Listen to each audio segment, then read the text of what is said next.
విజయనగరం జిల్లాలో ఉన్నటువంటి బొబ్బిలి కోట, చారిత్రక ప్రసిద్ధి చెందినటువంటి ప్రాంతం బొబ్బిలి కోట. బొబ్బిలి కోట విజయనగరం జిల్లాలో ఉంది. 19వ శతాబ్ది మధ్యకాలంలో ఈ కోట బొబ్బిలిలో నిర్మించబడింది. 1757లో బొబ్బిలి రాజులకు విజయనగర రాజులకు మధ్య జరిగినటువంటి బొబ్బిలి యుద్ధంలో ఈ మట్టి కోట నాశనమైంది. ఇది ఒక మట్టి కోట అంట, చూడండి.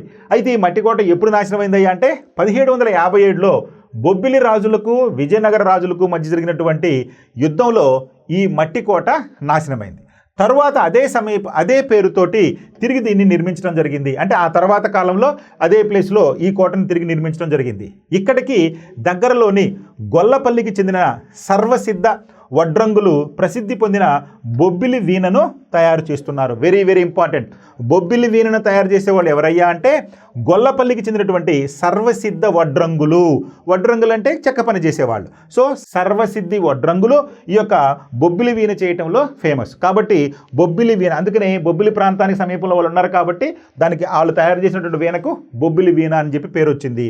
సో సర్వసిద్ధి వడ్రంగులు ఈ బొబ్బిలి వీణను తయారు చేస్తూ ఉంటారు.